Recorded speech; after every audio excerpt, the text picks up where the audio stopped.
There we go.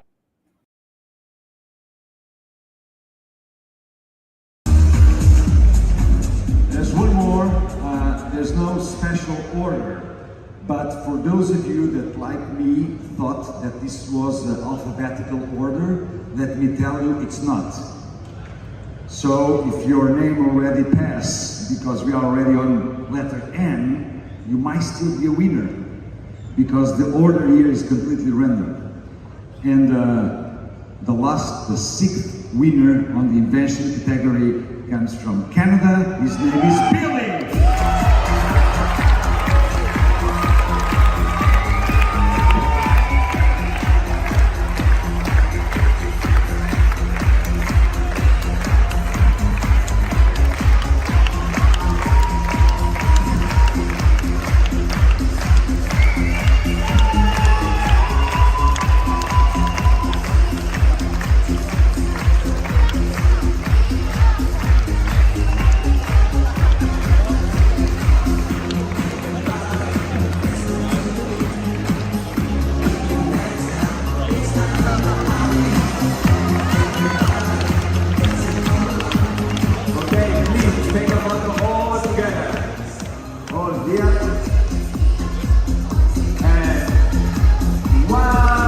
Big applause from all the inventors.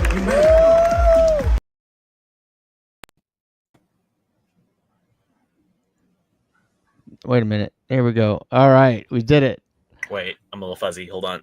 I wasn't sure where it's going since you just sent it to me. I didn't know how much of the video. Yeah, did you just get that? So seeing it here first? No? No, I've had it. Did you show it on the other podcast? Okay, because then I just realized. So you have to think of all new stuff because you were just on the IBM podcast. I was. And so so you're gonna have to give me like the R-rated stories, I guess. Oh, I don't know if I can do that, but now with that logo you got in the corner there. Nope, not with that logo. You conveniently placed because I'm running out of space here. So welcome to the show and congratulations, my good friend, Billy Hsueh. Yes, that is how it's pronounced from what I understand. And that was going to be one of my questions if you haven't answered that recently, but we'll get to that one of how many different ways has your name been mispronounced. But they said it right when you got your trophy. No, because they didn't say it at all. Oh, wait, what did he say? Just Billy. Oh, is it because see, that's how the brain tricks because they pan over and you read it on the screen.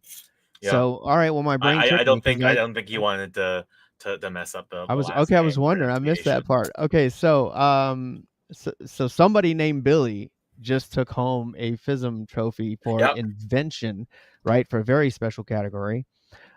So we'll get into that. But did you have an answer prepared? You've been on the show before, but I don't think just like as appearing as you've appeared as president, you've appeared as moderator, you've appeared as Dark Fira.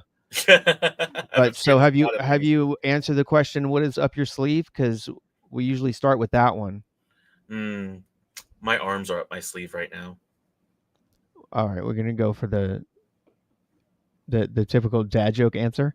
Okay, good. Well, then let's get right into your recent adventure there. And remember, news stories. Okay, so lead us up to going to FISM, and especially how you decided to enter that particular category. So how it all started was we created this effect for Fool Us. That is where this whole thing started. And I've always loved Think a Drink, but I hated how everyone was doing it. All the existing methods.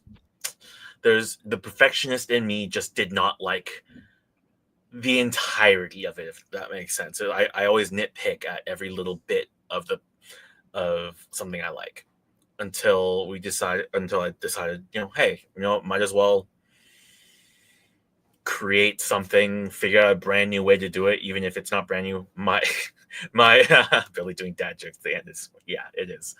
But just a new way to do it, in my mind. And I didn't know whether or not it was new or innovative or anything. I just thought, well, if I put my food and beverage background into this, I'm sure I can find a way to accomplish what I want and also for it to be safe to consume. And So you can tell me, in almost in layman's terms of like not revealing anything, what you disliked about other routines that made you want to improve upon the method, because I honestly don't know. I don't know how yours is done, because I don't know how that effect is done. I've never actually learned that, looked into. I've always thought it was really pretty, but I guess because I'm like, if I need sort of guy where I never had an idea for how to use it, so I never even learned how it works. So it's still magical to me. I have no idea. So without revealing it, can you tell us somehow what were the differences, or what were you trying to improve? So the parts that I didn't like that I wanted to improve on was getting away from using a big tea kettle. That was the one thing. Because typically when you think, a big tea kettle, you think there might be some like compartments or some hidden gimmicks inside of it. And the bigger it is, the bigger the prop, the more the gimmicks. Yeah, the more places to hide things, I guess. I'm gonna quote that. Yeah. Quote me. But so that was one of the first things. And you subscribe to the idea of pack flat, play big, right?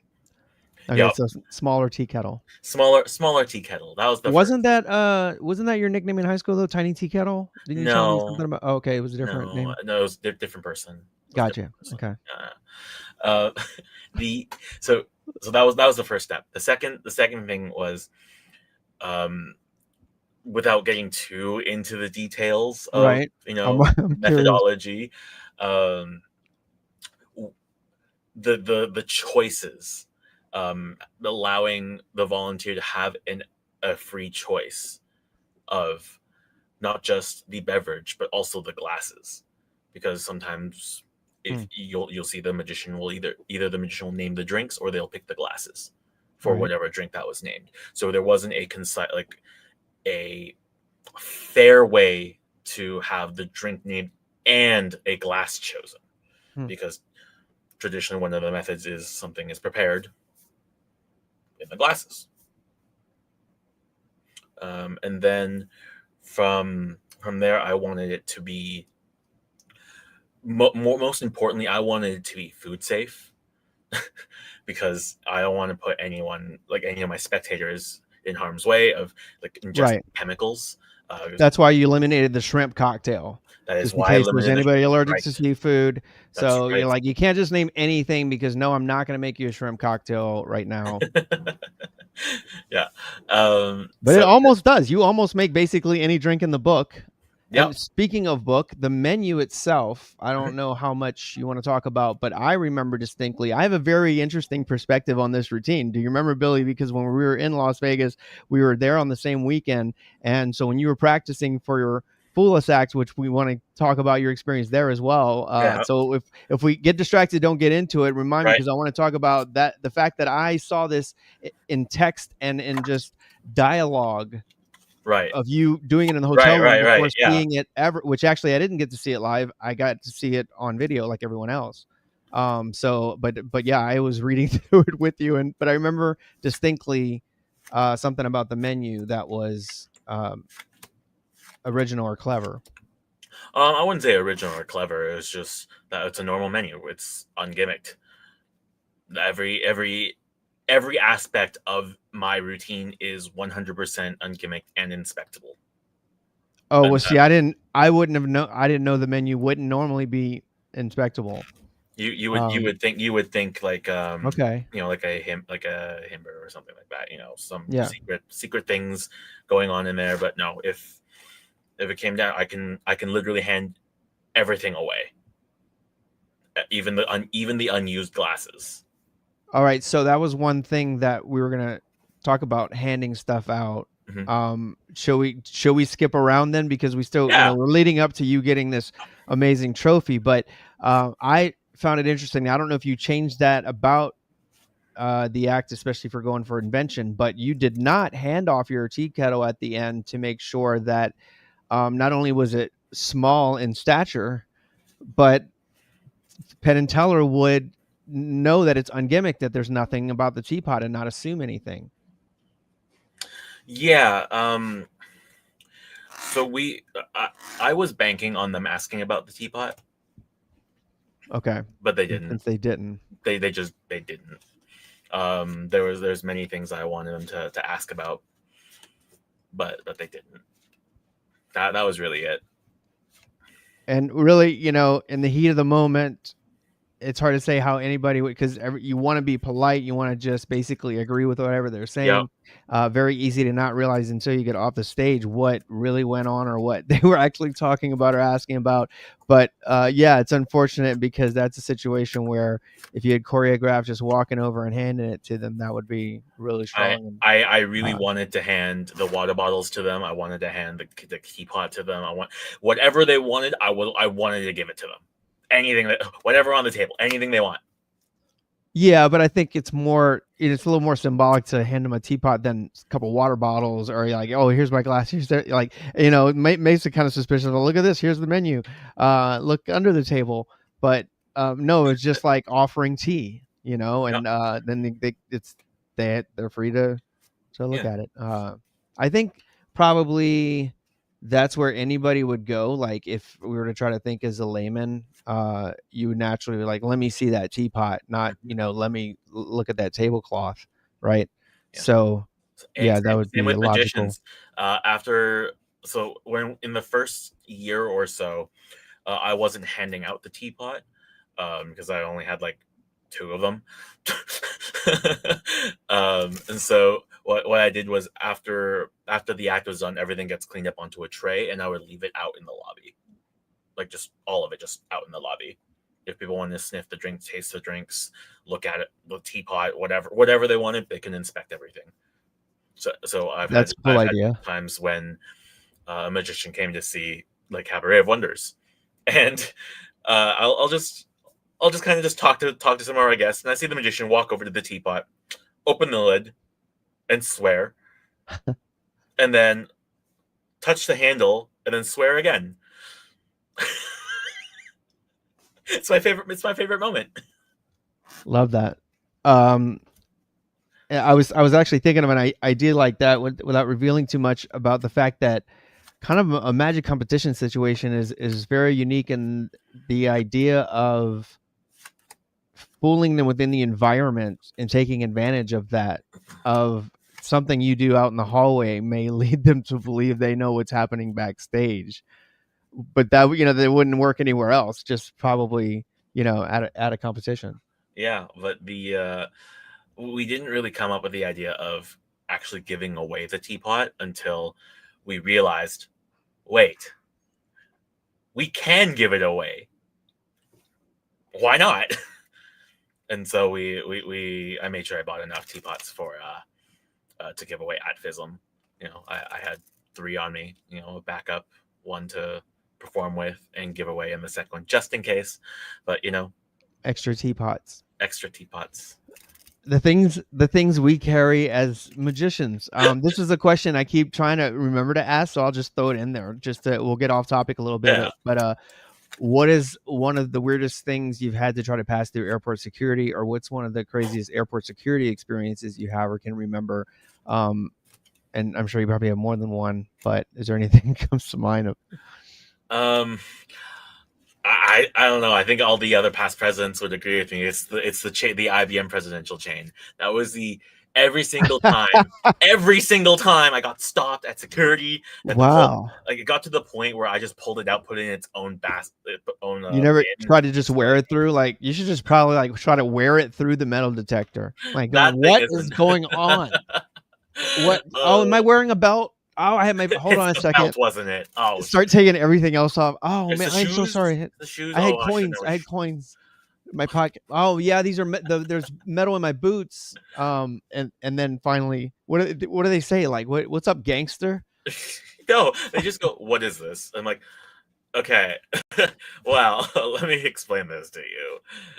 And then they want to open it, and I'll tell them, hey, do you mind if I do it? Or like, if you do it, please be very gentle. It's really old. You should. It's like, what? It's like, okay. And then as soon as they opened it, they're like, oh, I see what it is. Can you pack it up? I'm like, yeah, I'll go clean up your mess. You should like Tell them, well, there's a tradition amongst us wizards that whoever touches the pendant must then do the traditional dance or bow or like make him kiss it or something. Yeah, be If you very touch the careful with chain, that. you have to do 5 minutes. It contains the soul of Houdini. Be careful. Give it back. Good. That's a great answer. Yeah, All right, that thank you was the for that. weirdest thing. Okay, so circling back, where were we? Yeah, why don't we'll continue from there, and then we'll lead back up to the trophy, and that would be your experience on Fool Us. It was a great experience. It was a lot of fun creating the act for Fool Us specifically. And I honestly did not expect to turn a Fool Us act into a FISM act. Like, that was not the expectation. We were actually thinking about creating a different act for FISM. But then we we thought about, oh yeah, maybe this act is actually really good. We should work on it. It's like, okay, we'll work on it. And then, 2 years later, it transformed, it grew.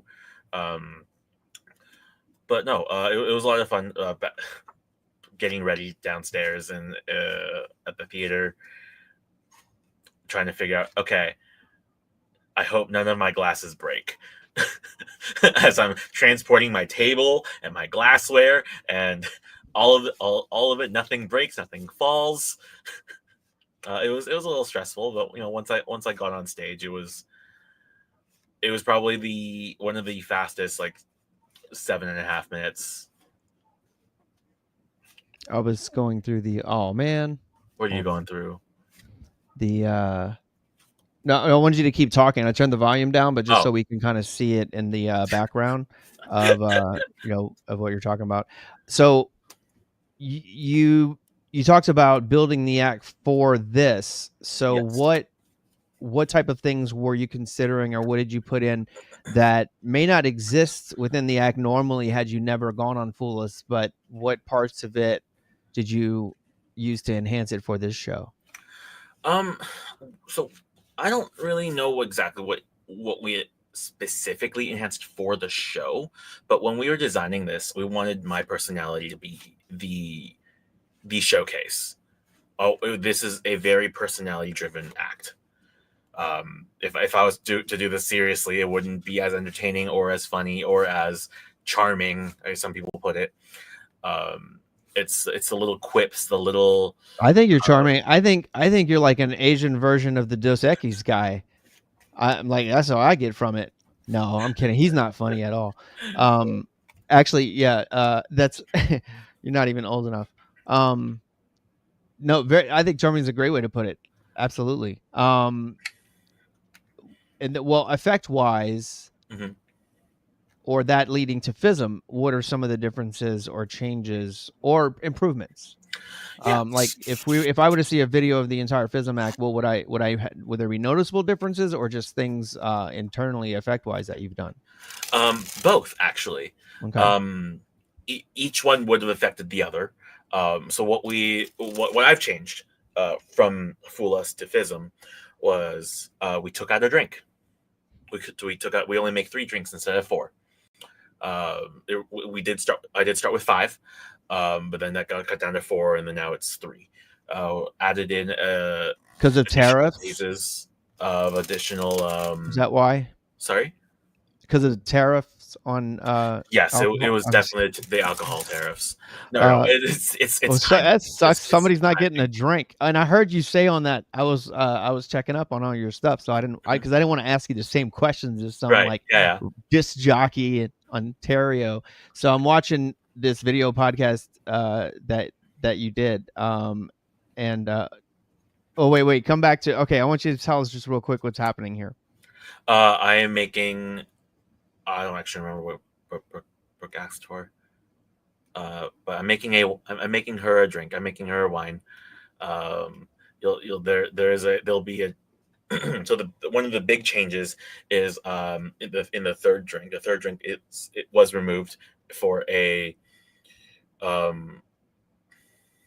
wouldn't even say a disproving phase. It's more of a showing phase where I where I dry out the teapot. There's definitely a look of confusion there. I thought I could pull it up, but yeah, the one I was talking about to show you what I was referencing, but I'll try to find it.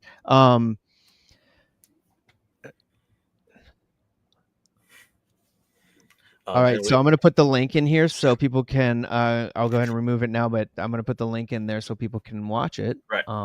Put it in the chat here.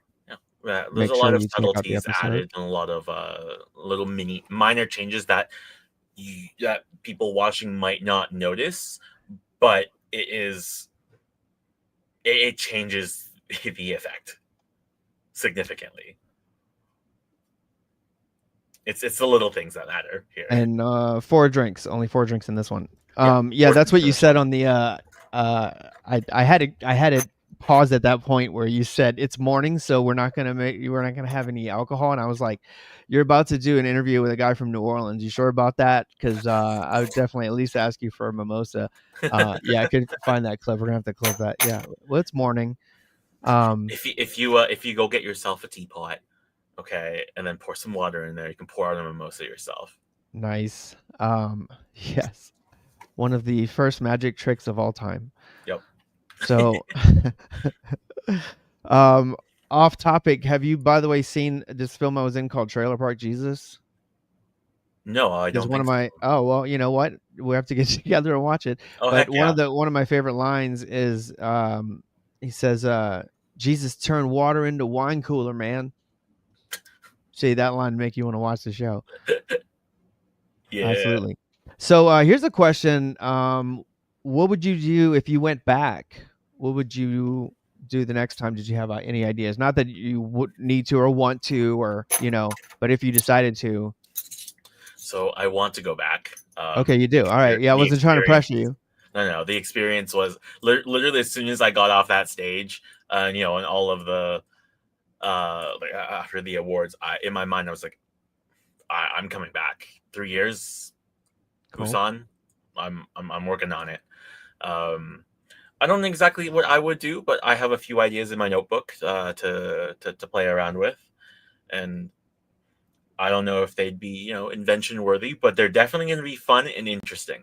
But what category were you in? But including invention, there were 8 original categories, not counting the new. There was now street category added and online magic. But the initially 8, right? Which category? So I was in parlor. Okay, that's what I would have thought. Yeah, that's what I figured. Yeah. Yeah. I mean, I think I would stay. I would definitely be staying in close up. But I don't know if it'd be cards, micro, or parlor. So I have like a year or so to decide, right? Well, yeah. What same question, different event. What would you do differently if you're going back to Fool Us, or if you wanted to go back? I have no idea. Okay, really? I have no idea about. You didn't think of 5 different ideas on the plane home? Nope. Nope. We're just on that one. I mean, I'm sure if I thought of something, maybe I could get something done. But maybe it might be this the act I would do at FISM, right? Who knows? Well, that's one can easily lead into the other. I mean, it's good when because that's what this one practice for one of the world championships for sure. That's what happened with this one for me. At least I know there might be with a few people as well, where I didn't really have video of my Think a Drink out anywhere. So I guess Fool Us was the first official debut to the world of my act. There were videos floating around on YouTube, not including the IBM competition. Yes, because you were in last year's International Brotherhood of Magicians competition with that act, right? Yes. Okay. Yes, I was. Yes, but but like on international TV. Oh no, I know what you meant, No, but yeah, I was yeah, just you know what? Yeah, I was I just giving a was. shout out because you got That's, the logo floating around there. I'm that's wondering, do true. you have it all the time, like every one of your Zoom calls? I do. Oh, cool, I don't nice. take it off. Past president, It's kind past of just president Billy permanently Hsueh. there. And speaking of past president Billy Hsueh, I didn't get an answer to the question. I can't remember if I asked you on camera or off when we were backstage. When I said no, I think it was when we had started. What's some of the mispronunciations of your name? Oh, so I've gotten Hoosh, Sue. There was Hsue. Literally any way you can think of how it's not how you think it's pronounced, I've gotten it. Every single way. There was no one's ever gotten it right. Billy Sue, No you're one's for money. no one's ever got it right the first time. Oh, I mean, it's so obvious. What? It's so obvious, you know. Yeah. Just switch the S and the H, and then like don't pronounce like 3 letters. You're fine. Segue from pronunciation. I wanted you to speak a little French for me because I thought that was adorable. That was another thing when you said when they asked what does FISM stand for, and I was like, look at this guy, because we all know that I do a better Asian accent than you do, but then all of a sudden you were speaking French. So what does FISM stand for? I don't want to butcher it again. I've butchered it so many times. No, you did it so well. Fédération Internationale Société de Magie. Nicely done. Yes. My mother would be proud. She's a French teacher. Yeah. So yes, well done. So you should get an award for French class as well. Yes. Real quick, I was going to tell you one of my favorite experiences of being at the Foolish Show in Vegas actually was one of my experiences with you. Do you remember what? Do you want to guess what I'm talking about? Was it Korean barbecue? It was Korean barbecue. Oh wow, yeah. You turned me on to the Korean barbecue. Oh yeah. Like, why is it so amazing? Why, when I'm doing their job, like I can cook for myself at home. So why is it that I'm spending money and just like loving this so much where I got to cook the thing on the table? I don't know. It's one of my favorite things to do, especially with friends, because you just chat while the meat cooks. You know. I wonder if I've never been to Korea. Are there no actual restaurants where they cook the food for you? No, there definitely are. Does everybody eat at home? Yeah, that was delicious. We went 2 nights in a row, right? I think you might. I went 2 nights in a row. That was expensive. No, well, you were there the first night and you turned me on to it. So sorry. We quick commercial for Korean barbecue. Something up my sleeve, sponsored by Korean Barbecue in the Rio Hotel. Yeah, that was great. Absolutely love that. So tell us about where you set your FISM trophy and the note that was attached to it. So Sean really wanted the trophy at Hidden Wonders, which is a safe place to put it and is a nice place to display. But I didn't want it to get lost, with all the other awards and trophy he has. So he was like, oh, you can just right there, just put your name and say Billy's trophy. I'm like, I have a better idea. And I grabbed the paper and I wrote, not Sean's, and an arrow, and just sat next to it. And it's my favorite sign. It's my favorite sign up there. Well, I mean, I think it's important. Like if something is happening, let's say there's going to be like some, hurricane coming through. I mean, you don't live here, but then you got to pack everything up. Do you think they're going to pack up all the trophies and go, oh, wait, one of these is Billy's? No, they're all going to put it all together. All going to be Sean's, yeah. They're going to put it like it's one big happy family. So yeah, I would label that for sure. Make sure you have it. And so tell us about what you're doing there, because that's been quite an adventure. How long now? Hidden Wonders has been going on, and you have Cabaret of Wonders still going on as well. So Hidden Wonders has been open for just over 5 years now. I've been there since literally the inception of it, not just so it's been 5 years at this location, but 7 years in total. And yeah, so I host at Hidden Wonders. On an occasion, I'll perform. I'll work on when I'm working on some stuff. I'll greet the guests. I'll gaslight them at the front store. It's just it's my favorite thing to do in that half hour of time of getting people in. I'll gaslight them as much as I can, and then get them into the theater. They all sit down. I introduce Sean. I do a couple of effects on the camera. We have a little hidden camera. I'll do an effect on there, and then I'll do my intro for the show, which it involves some safety, emergency exits and stuff like that, and I'll do some magic in there as well. And yeah, and afterwards I help peddle Sean's wares and and do a little bit of close-up magic if there's time. Well, Billy, I wouldn't be your great ADHD host of this talk show if I didn't change the subject completely and ask you a very important question. Yeah. Do you need a kitten? Because I do. Can I just? That would be so awesome if we had matching ones. Imagine.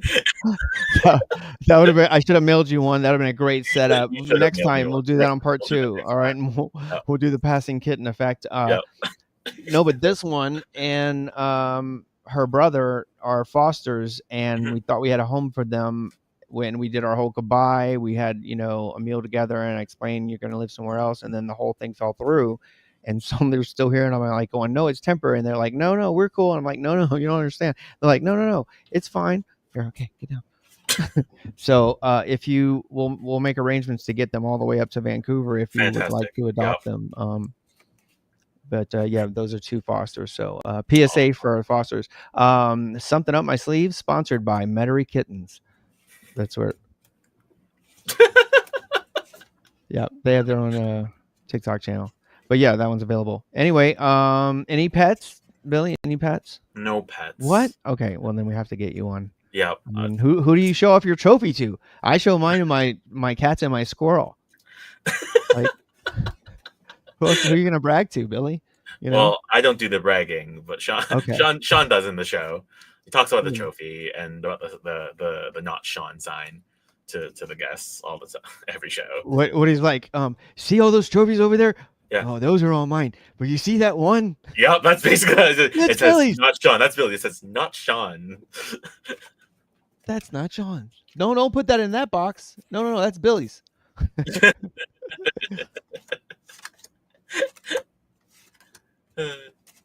Nice. And we want to have Michael come on as well. You guys were on the podcast together, and obviously got to know each other there. Talk about some of the rest of the time. So when you're not nervous, when you're not on stage, you're not having to do a rehearsal to get the lighting. What else did you do there? Did you get to enjoy yourself? And like, what kind of things happen at FISM that we don't see anywhere else that both Muggles and Magi alike would love to see? I don't know if Muggles would like to see, but I know some magicians would like to see 10 hours of magic. I sat through 10 hours of competitions every day. Oh yeah, watching. That's a lot. That's a lot. Every day. There was some really cool things I saw from people and their creations and their acts, and I did get to see a lot of it. The only time I missed was the day that I competed. But even then, I saw just about everyone who went before me because backstage there was a screen you can watch, people's acts. But I missed the stage contest that day because I was cleaning up, and also I had to meet with the judges for the invention portion of it. So what did the judges? Okay, well, back to that didn't really answer my question completely. Oh, sorry. Well, we can, but that's an interesting. Well, let's come back to. I want to know what the judges had to say. But continue. Like, how were the night events? I remember in 2015 there was a huge outside all white party where everybody had to wear like white linen. That happened. That was okay. That's a tradition. Then it's a regular event. I guess so for Italy. No, it started here in New Orleans. Everybody copies it. We have white linen night. I just did one. I was juggling at White Linen Night. Ooh, nice. Yeah, I don't know. I'll look up the history because I have no idea who started. Does anybody know in chat who started White Linen Night? Was it Italy or New Orleans? I'm not sure. So they had that, and what else? They had lectures going on as well. I did not go to a single lecture because of how the timing of the contests were. Quite literally, I didn't walk the dealer's room until the last day. Well, your brain was full. You can't learn things. You can't learn things at that point. You have one thing you got to focus on is getting through that act. Yeah, your brain was full. There's no way to absorb my more brain was full, information. but it was fun fine. hanging out with my friends that I haven't seen in a long time. Just catching up with people, drinking, just hanging out. You're out there with your tea kettle, like the bartenders are getting mad. They're like, "Where y'all keep getting these free drinks?" I really wanted to sneak behind the bar and get a video of me pouring drinks from a tea kettle, but the bar was busy, so I couldn't do that. Oh, you've got the great one. That one, oh, that's just with that's the rainbow shot one. Oh, it's yeah, that is like my favorite bar trick to do, because it legitimately is something. It's not a magic trick. It's a bar thing. It's an actual bar thing. That's cool though. Yeah. It's science. So wait, what was the? Oh, that's in your intro package video, right? Yeah, okay. it was. Yeah, not recently. Yeah. Yeah, that was cool. I like that. When I used to bartend, that's one of the things I do at weddings to get tips. Yeah, it's fantastic. Well, and the presentation of that essentially is like a 2-second think a drink. I mean, except they're not thinking about it. No, it's just a drink. It's just a drink. No, several drinks. Yeah, very cool. Check out that moment in the intro package. Meant to actually have that hold out. Very nice. My favorite part of the intro package was when they showed a picture of Sean and then just made him disappear. It was great. I laughed so hard because I did not know they were going to do it. Quick shout out to past episodes of Something Up My Sleeve. We were talking about Hidden Wonders. We have the video interview that I did as one of the episodes. It's been about 2 years now, I guess, that I got to interview Sean in the bathtub for some reason at Hidden Wonders. Yeah, you did do that. Is there still a bathtub there? Was that still part of it? The bathtub, yeah. Oh, okay. Yeah, it was random, but it was perfect. So yeah, if you want to see Sean and I in the bathtub, then you have to find that path. You want to rephrase that? I think the whole thing wasn't the whole. We walked through, but most of it was in the bathtub. Most of it was in the bathtub. I was there that day. I remember that. I think I was holding the camera, wasn't I? I think. Well, you were definitely there. I was definitely there, and we got to watch the show. Yeah. I got to actually watch the show and see how everything's done. And you guys have amazing popcorn. We do. Lori makes amazing popcorn. Is it true you had actually Yelp reviews that talk about how great the popcorn is? That's hey, you gotta get them. Don't come for the magic. Come for the popcorn. Yeah, look, I don't care if you like card tricks. You gotta check. The popcorn is worth it. Nice. I was gonna try to find that clip, but that would take me too long. That would take you quite. But when I repost this, I can always edit those things in, and we'll just do it seamlessly, flawlessly. So, what is next? So we'll make that that we'll get into that as our sort of finale there. So I don't keep you too long. I know I need to let you go. Are you going tonight? What is it tonight? Tuesday? What is it? What's tonight in Canada? It's Tuesday. It is Tuesday. Okay, so and I don't know what nights y'all are performing, but do you have to rush off for that? No, I don't. Okay. We do Thursday to Sunday. Gotcha. Okay. Yeah. I wasn't sure if that there was some nightly things happening, but well, that's good. Yeah, take a break. Oh, so basically after this, what I'm keeping you from is video games then? Maybe. Yeah. All right. Maybe. What are you playing, and more importantly, are you playing Rocket League at all? No, and I don't know what I'm playing. I thought we were friends. We are friends. That's why you never spend any time with me. Hey, look, I pop into your channel. I pop into your channel. I say hi, and you're just not there. So that's not my fault. Yeah, like an ninja. I literally go in there, and like one of your mods is in there, and I go, "Yeah, he's not here." And I was like, okay, well, tell him I said hi," and I leave. It's just it's like a warm, comforting feeling to know that like people are chatting and one of my platforms or socials or whatever, and I'm not even there, and like, but it's kind of like when you still hear voices or have the TV on when you're going to bed. It's just it's comforting. Yes, but a lot of the people that will tune in know you from the gaming world and your Twitch account, which is Dark Fira. So there are many sides to Billy, which was I guess equally surprising, not just based on your age, but the fact that a Twitch streamer was president of the International Brotherhood of Magicians. I know, right? I think that's kind of the weirdest thing. Like, you should have been at TwitchCon with your badge. Like, that's when you wear the pendant. Like, I'm cosplaying as the president. And then clarify. But I actually was at TwitchCon, but when I was president, I just didn't have the. I don't know why you would, like, the only reason to take it off would be the metal detector at the airport, which we covered. Like, not that I would ever want to hold office, or not that anybody would be crazy enough to give me that kind of responsibility. Like, that's on you. But if I was president, where I got to wear that kind of medallion, or what do you call it? The presidential chain.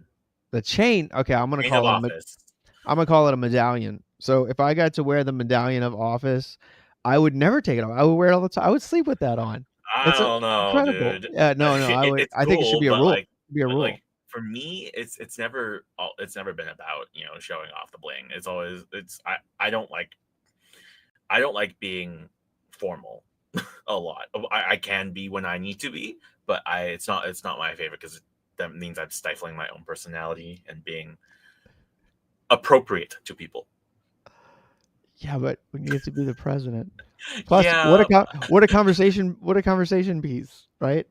It's true. It really is. What is that about? It's called the chain. My favorite story about one of the called the chain about the chain itself.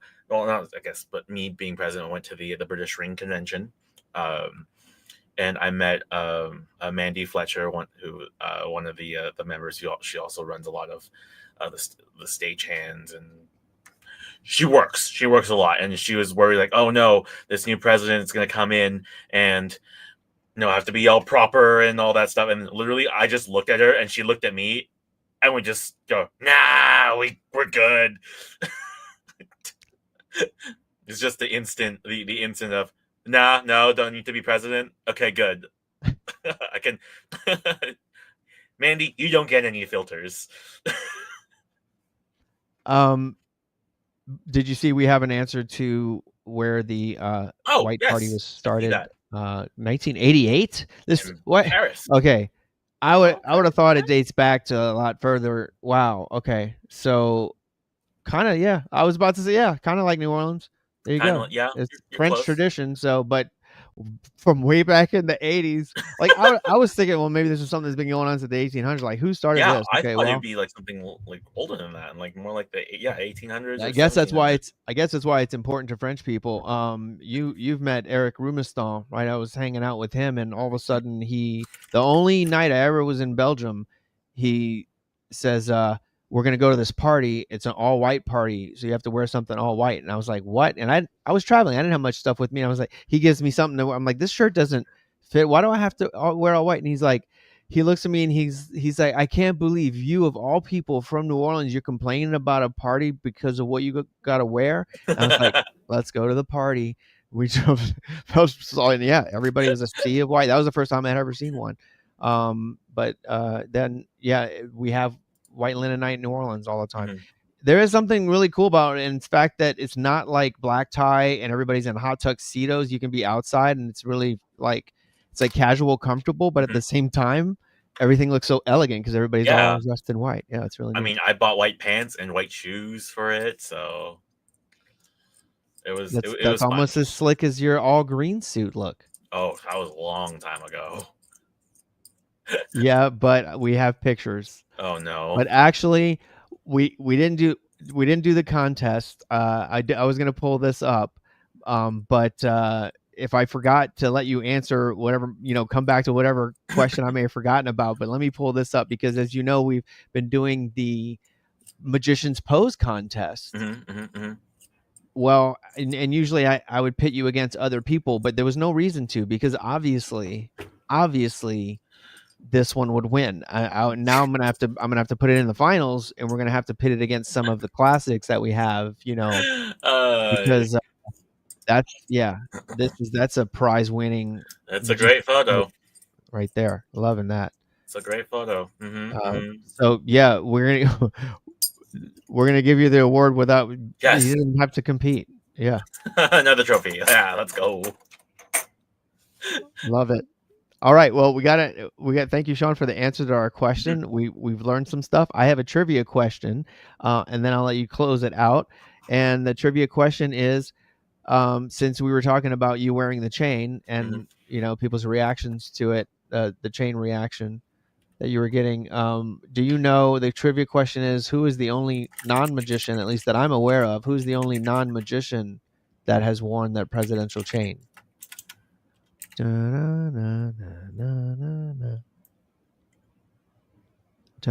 can answer in chat too. Are you thinking, Billy? I can give some clues. I just happen to know because I saw it. Because I saw it happen. Anybody know what I'm talking about? Oh, okay. Well, if there's more than one person, then I don't know. But Charles says Joan. I guess meaning Joan Caesar. Yes, that was the first time I'm trying to think of this. If there's a second person, that's why. Wait, she wore it. Why did she get to wear it? Joan was president. Oh, well then that doesn't count. I said non-president. Yeah, non-president. Non-president. Yeah. Oh, but you said non-magician. You said non-magician. Oh, I'm sorry. Non-magician or non-president. I mean, if you're elected president, that's different, I guess. But that wore it. And it happened and here's the first clue. It happened online. So it was a show like this, not this one, but it was a show like this. And yeah, I saw it happen online. When did that happen? Anybody? Before I give it away? Mike? Me? I didn't wear it. Did I? Did I put it on? I don't remember putting. Oh wait, Sean, did you put it on me? Maybe Sean let me wear it for a second. Then all right, then that makes one non-president and at least one non-magician. All right. Last during clue. Our virtual conference. It was during. Yes, Charles. That's exactly. It was during our virtual conference. Yeah, for 4F.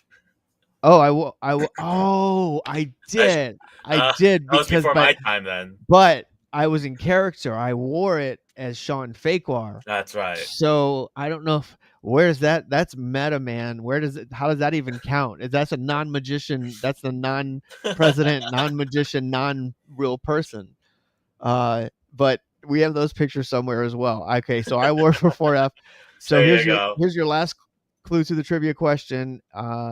He's not a magician, but he's a comedian. Oh, is it Nate Bargatze? Yeah. So during the virtual conference, Nate was with Ken Scott, and he said, "Can I wear it?"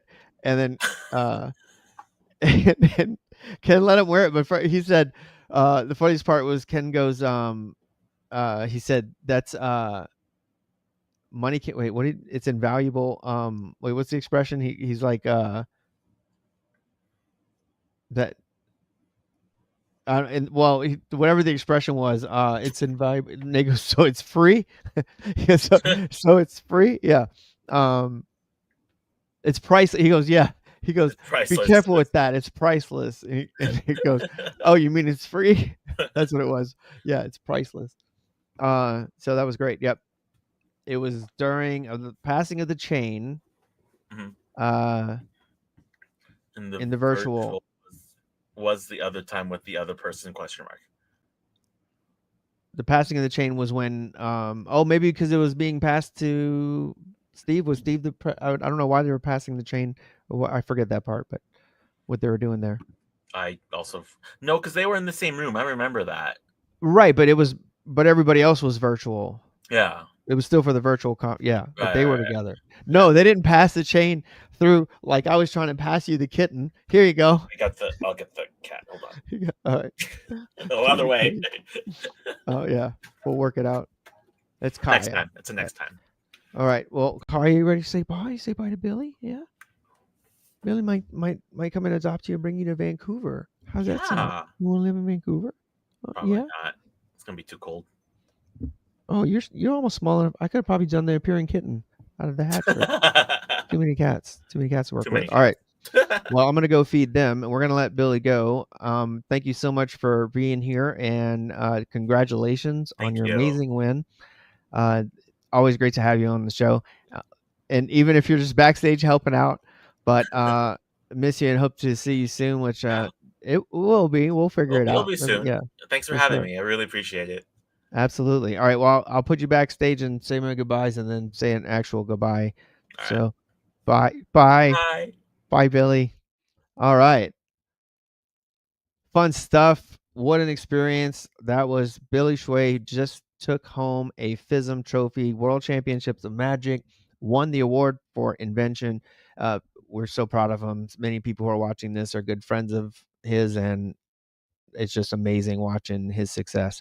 So thanks for tuning in. We'll be back soon. This has been Something Up My Sleeve.